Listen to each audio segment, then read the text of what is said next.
dikasihi oleh Tuhan, salam sejahtera bagi kita semua. Saya Pendeta Nancy Uli Heri Kristiono Papahan dari Jemaat GPIB Pelita Kasih Sangatah.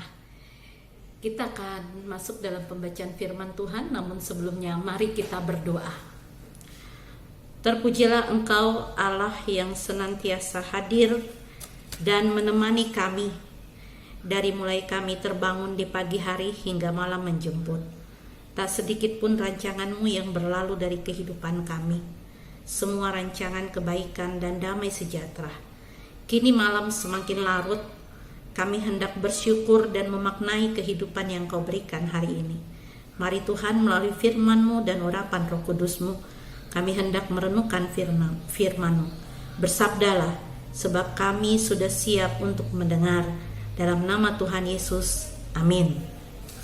Pembacaan firman Tuhan malam hari ini dari 2 Korintus 2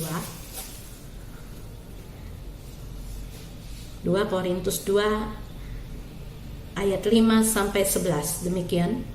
Tetapi jika ada orang yang menyebabkan kesedihan, maka bukan hatiku yang disedihkannya, melainkan hati kamu sekalian.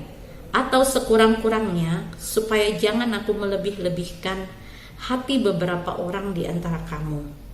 Bagi orang yang demikian, sudahlah cukup teguran dari sebagian besar dari kamu, sehingga kamu sebaliknya harus mengampuni dan menghibur dia, supaya ia jangan binasa oleh kesedihan yang terlampau berat.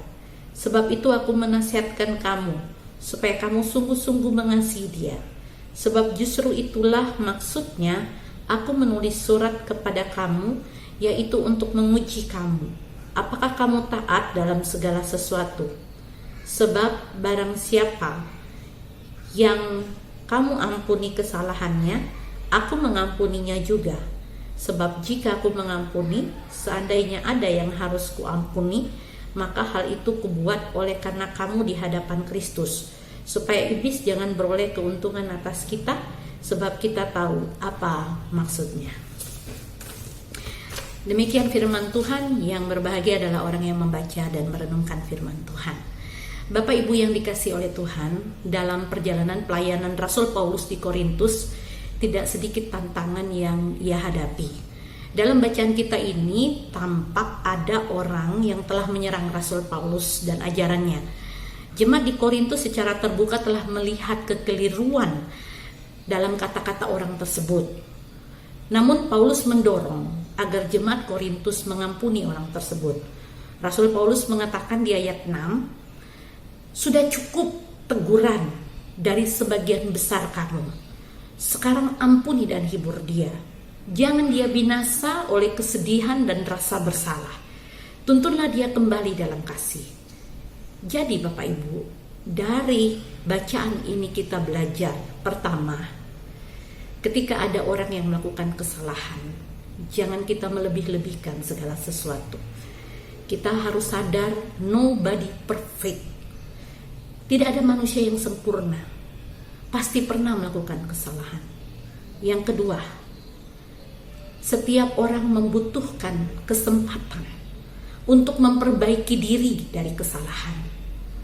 Oleh sebab itu, yang ketiga, tugas kita mengampuni dan membawa dia kembali ke jalan yang benar.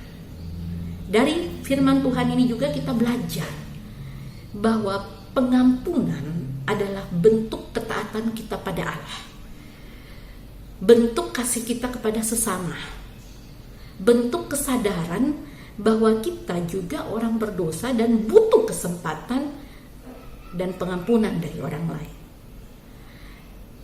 Dan kelima, pengampunan menutup peluang iblis untuk beroleh keuntungan.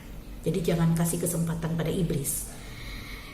Kalau hari ini ada orang yang menyakiti hati kita, atau mungkin di tengah jemaat kita ada orang yang melakukan kesalahan,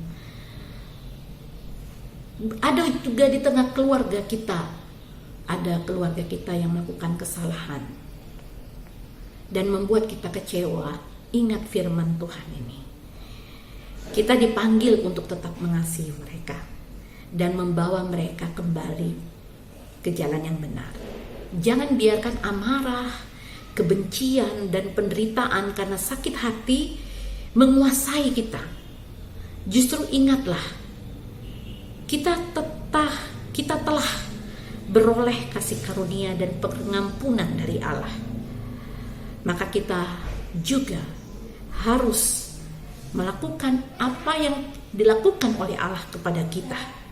Ampuni dan doakan mereka, sehingga malam ini kita dapat menyelesaikan tugas kita dalam ketaatan dan kasih pada Allah dan sesama. Bapak Ibu, biar hari ini kita boleh hidup berkemenangan di dalam Tuhan, karena kita telah melakukan apa yang Dia kehendaki. Kita telah mengikuti jejak Yesus. Tuhan memberkati kita. Amin. Mari kita berdoa. Ya Allah, jadikan kami taat dalam segala hal. Jangan biarkan amarah dan kebencian atau penderitaan membuat kami tidak lagi mengasihi Tuhan dan sesama. Terima kasih untuk firman-Mu yang mengingatkan kami sebelum kami tertidur untuk mengampuni orang yang berbuat salah pada kami, dan tidak membiarkan iblis membuat kami gagal dalam mengasihi Tuhan dan sesama. Kami berdoa untuk GPIB, kiranya di usianya ke-72 tahun, firman Allah tetap menjadi panduan dan pedoman bagi perjalanan pelayanannya. Ada banyak persoalan yang terjadi di tengah jemaat, namun ingatkan kami bahwa persoalan itu juga adalah ujian ketaatan daripadamu. Berkati majelis sinode, majelis jemaat, dan seluruh jemaat untuk tetap meneladani Engkau dalam perjalanan pelayanan ini, agar jejak-jejak kehidupan Yesus tetap bertahan selamanya. Di tengah masa pandemi COVID-19 ini, tidak mudah perjalanan umat-Mu.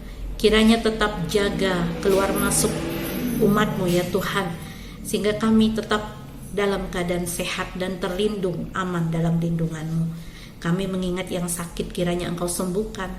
Pemerintah kami Engkau berkati sehingga dapat membinjaki hal-hal ini, juga terhadap tenaga medis yang berjuang untuk memberikan pertolongan. Tetap ingatkan kami Tuhan untuk melakukan protokol kesehatan. Malam telah menjadi bagian dari kami. Kami akan beristirahat. Jagai kami sepanjang kawal malam. Dan kami berharap esok hari Tuhan izinkan kami terbangun untuk melihat kasih setia-Mu ya Allah. Dalam nama Tuhan Yesus. Amin. Selamat malam Bapak Ibu. Tuhan memberkati kita semua.